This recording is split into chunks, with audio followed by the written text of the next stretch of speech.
Back to strong, Riley's real comeback from chronic back pain. The story doesn't start with a gym selfie. It starts on a kitchen floor.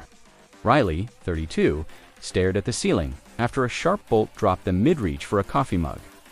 The MRI said degenerative disc changes. The specialist said avoid bending and heavy lifting, and well-meaning friends said maybe workouts just aren't for you. That night, Riley wrote one sentence on a torn envelope and taped it to the bathroom mirror. "I'm training to be strong and calm so I can pick up my niece without fear. No drama, only evidence." If motivation showed up, great. If not, the calendar would. The promise was simple. Feel better before lifting heavier, build an engine that makes daily life easy, and earn the right to add weight with perfect form. If you've failed before, good those attempts taught you what didn't fit your life. This time, the plan will. Day 1 looked like humility, not heroics. Shoes set out the night before, phone on airplane mode, 5 minutes of brisk walking until breath matched steps. Then, a gentle circuit, hip hinge drill with a dowel to keep ribs stacked over pelvis box, squat to a chair for controlled depth incline push-ups. On the kitchen counter, one-arm backpack rose suitcase, carries with grocery, JUGs, and a 30 to 45-second plank with a slight posterior pelvic tilt. To clean reps and reserve always, Riley filmed a set. Noticed the low back arching during squats and fixed it with 2 cues. Exhale to stack and knees, track toes. Baselines were honest, not heroic. Waist at the navel, photos in consistent light, max comfortable push-ups, and a timed easy walk. The note afterward read, "Showed up." Not perfect, proud. The next day existed because the first day didn't wreck anything. The program fit real life instead of demanding a new one. Riley circled 3 45-minute windows: Tuesday dawn, Thursday lunch. Saturday morning, and treated them like meetings with a future self. Structure was simple. A 3-day full-body split touching every pattern: weekly squat or lunge, hinge, push, pull, carry, and core. Cardio stopped being punishment and started being the co-pilot. 2 conversational zone, 2 sessions. 25 to 40 minutes where you could speak in full sentences, built an aerobic base that made lifting feel lighter and daily life calmer. 1 short interval day scratched the go-fast itch without spiking pain. 8 rounds on a bike or rower, 20 seconds smooth hard with 100 seconds easy, bracketed by a 5-minute warm-up and cool-down.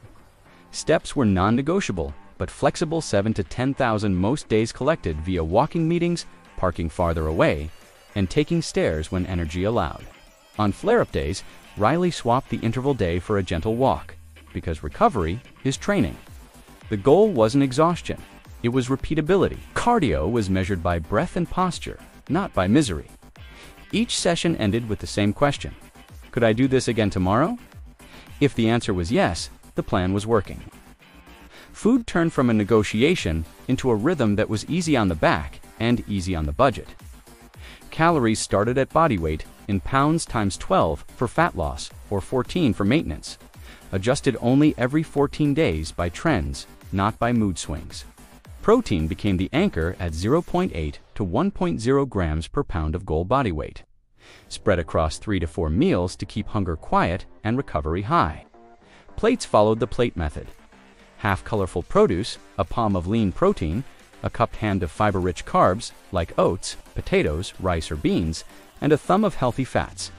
2 autopilot meals saved decision fatigue: Greek yogurt with whey and berries at breakfast, pre-cooked chicken with microwave rice, bagged salad, and olive oil at lunch. Dinner rotated salmon and potatoes with broccoli, turkey chili with beans, or a 1-pan stir-fry on late nights. Hydration was 2 to 3 liters daily, with a pinch of salt on sweaty days.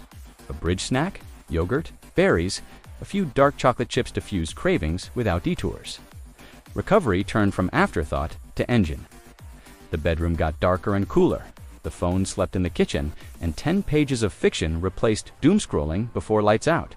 A 5-minute mobility loop unglued desk hips and angry erectors. 90 seconds of couch stretch per side, thoracic opener over a rolled towel. Ankle rocks against a wall, and 3 slow world's greatest stretch reps. Between meetings, Riley practiced box breathing: inhale, 4, hold 2, exhale, 6-2, turn down background noise. Morning light walks anchored the body clock. A 2-minute legs up the wall every Sunday downshifted stress. Every 6th week became a planned deload sets trimmed by a third. Technique sharpened, sleep guarded because resilience is created by strategic easing as much as by pushing. Soreness lost its power as a scoreboard, quality took over. When the back whispered, the plan listened and adjusted instead of yelling louder. Setbacks arrived right on schedule. A deadline ate 2 evenings. A head cold stole a Saturday. A long car ride grumbled at the lumbar spine. Old Riley would've declared defeat. New Riley shrank the plan. 10 focused minutes then. Goblet squats, 10 incline push-ups, 10 rows, 30-second plank cycled, gently and stopped while still fresh. The rule was simple: never miss twice. Identity statements went on the mirror. I train on busy days. I choose protein. I never miss twice. Cheesy, maybe. Effective, absolutely. Pain got a framework instead of fear. If discomfort stayed at a 3 out of 10, keep the movement and lighten the load. At 4 to 5, swap the pattern. At 6 or higher, stop, breathe, and walk. Hinge days became hip dominant with front foot televated RDLs. Squats became box squats. Carries stayed light but frequent. Progress stopped shouting and started stacking. At the 8-week mark, Riley set a milestone that felt like a dare and a promise. Lift a single grocery bag in each hand, climb 2 flights without stopping, then read a bedtime story on the floor, pain-free. Training tightened a little, never a lot. The same 3DA split remained. But skill work appeared after lifting. 10 minutes of hinge patterning with a dowel against spine, then 5 perfect hip hinge to pick up a backpack reps. Ankle and hip stability joined the party single leg balances with eyes closed, calf raises off a step, tibialis raises. Hamstrings got slow sliding leg curls and pauses in RDLs. Core moved beyond planks to anti-rotation. Half-kneeling Palaf presses and suitcase carries, 30 to 40 steps per set, teaching the midline to resist twist and bend. Riley practiced stick landings. Hop in place, land softly, knees tracking toes, ribs stacked. Every rep said the same thing: earn the weight you want by owning the weight you have. The day the apartment stairs felt like background noise instead of a boss arrived quietly. Grocery bags in both hands, feet like metronomes, breath through the nose, no grimacing, no bargaining, just up. Later that week, the gym deadlift bar, once a rumor, became a handshake with gravity. The opener was humble, the second set crisp, and the third set a tiny legal personal best. With the bar close, lats on, hips through, and a clean lockout. There was no heroic soundtrack, only a small exhale that sounded like relief. The next morning, Riley realized the bigger PR happened when tying shoes without holding a breath. Numbers were nice, function was louder. A message went to the specialist: I can lift and live, pain in check. The reply came back: keep doing exactly that. Confidence grew where caution used to live. Now the handoff: if you recognized yourself in any part of this, borrow the system and put your name on it. Write a why you can touch on paper, not just in your head. Circle 3 training windows this week and defend them like rent. Choose a simple 3-day plan that hits squat, hinge, push, pull, carry, and core. Keep 1 to 2 clean reps in reserve on the big lifts and progress 1 variable weekly. Add a rep, add the smallest plate, slow the eccentric, or shorten rests. Layer 2 zone 2 sessions and 1 brief joint-friendly sprint day, if your body agrees. Build boring, beautiful plates that deliver protein without drama. Sleep like strength depends on it because it does. Track every 14 days, not every 14 minutes, and adjust 1 lever at a time. When life gets loud, shrink the plan. Don't scrap it. The goal isn't to impress strangers. It's to lift your life with quiet confidence. Here's a 7-day jumpstart. You can begin tomorrow morning. Day 1, box squat 3-8, incline push-up 3 times 8 to 10, 1-arm row 3-10, suitcase carry 4 times 40 steps, plank 3 times 30-45s, plus a 20-minute zone to walk later.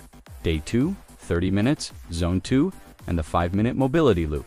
Day 3, RDL 3-8, half kneeling press 3 times 8, pull down 3 times 10, split squat 3-8 per leg, Palef, press 3 times 10 per side. Day 4, steps to 8 to 10,000. Protein at each meal, early lights out. Day 5, lunge 3 times 10 per leg, incline dumbbell press 3 times 10, cable or band row 310. hip hinge, patterning 3/8, side plank 3/30s per side. Day 6, 12 minutes of easy intervals on a bike, then long calf and hamstring stretches. Day 7, outdoor walk 30 to 45 minutes. Plan the next week. Tape a tiny 4-box grid to your fridge training. Protein, steps, sleep hand, check it nightly. When the voice says later, answer now. When a day collapses, take the win that still exists. A walk, a plank, a protein-anchored dinner, an early bedtime. Repeat that kind of stubborn, and one ordinary morning ULL, realize you've already lifted the heaviest weight in your life. A old story that said you couldn't T